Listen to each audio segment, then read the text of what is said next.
Hello, welcome to the Mediocre Takes podcast, the podcast where we share our mediocre takes on the shows and movies we watch. I'm Marco and here with my co-host Mel. How are you doing, Mel? I started building a new Gundam. Ooh, which one? It's the RGM 89 Jagan Master RGM. Grade. Say that again. 89. RGM 89 Jagan I don't know how to spell Master that. Grade. I really love the green that they use. Oh, so it's the green one. Okay. Yeah. Yeah, I like it too.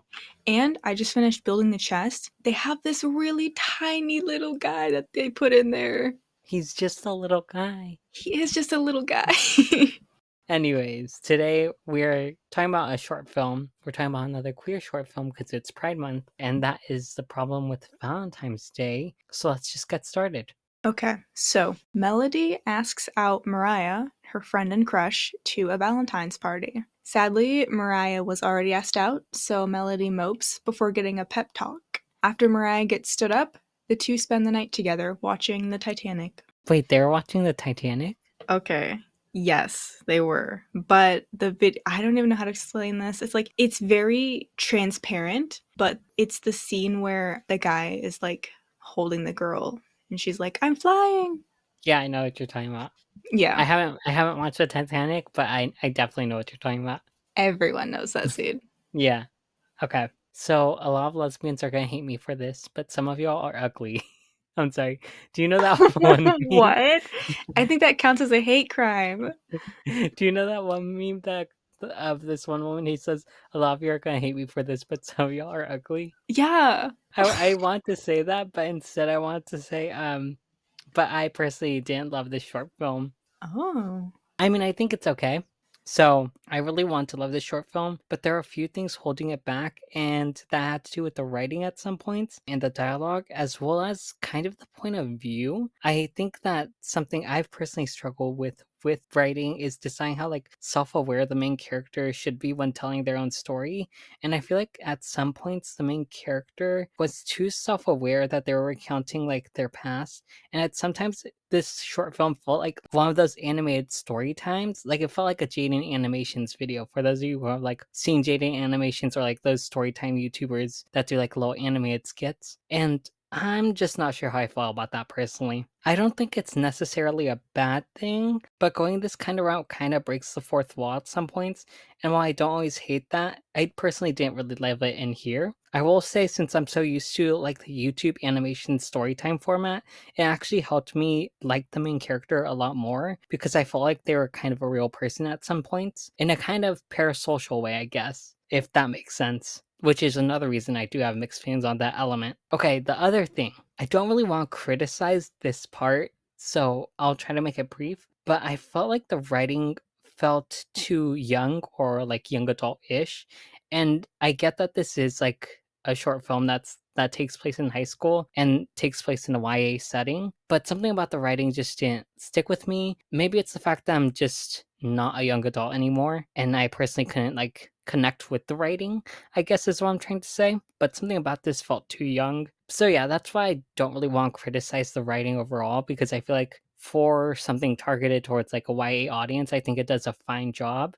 But personally, I wasn't the biggest fan of it. I think the ending is interesting, but again, I'm not sure if I like it or not. It feels like the love interest only turns to the main character because she was rejected, which I think is an interesting decision, but I wanted more of a discussion about it during the end of the film. But it sort of just ended after that, and that's it. Well, you really put on your IB thinking cap for this one.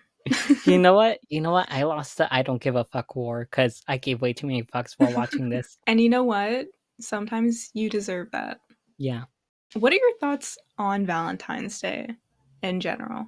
To be honest, I forget when it is most of the time. The day will just pass by and I'm like, oh, that was Valentine's Day? Cool. Okay, but if you had a boyfriend, would you want to celebrate Valentine's Day? I don't think so, honestly. Okay. Something about it just, the Feels vibes. heterosexual. Yeah, I guess it just feels off. I get that. What about you? I think it's a fine holiday.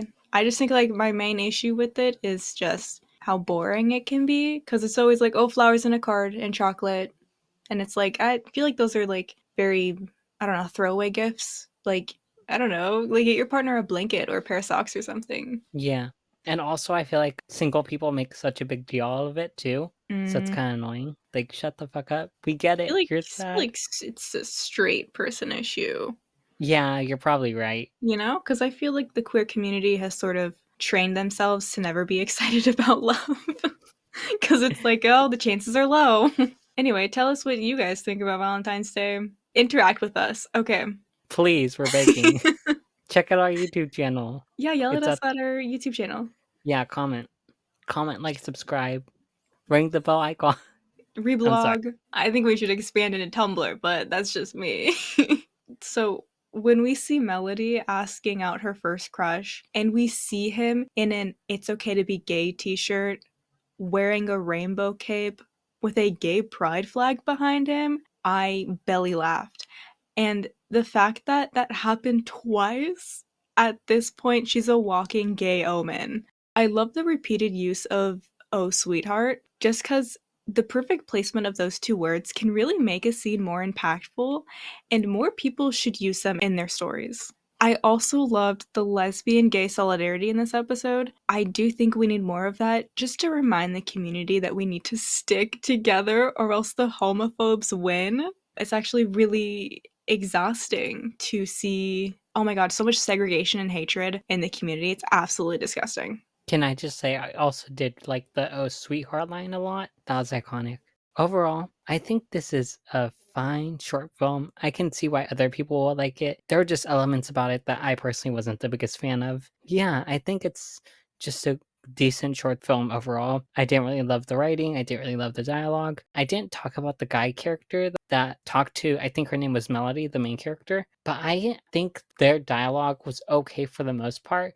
But again, something about it just I did not vibe with, I guess, is what I'm trying to say. And I guess I just wanted a lot more from the ending. And yeah. I think this just made me thankful that I'm an adult because my refined adult brain allows me to never get crushes, and therefore I don't have to deal with complex romantic emotions and situations. This was a very cute short film, and I hope that this helps any struggling queer teen that stumbles upon this short after searching lesbian short film on YouTube. We've all been there. Have I been there? Well, did you ever look up like gay short film? No, I don't think I did. What?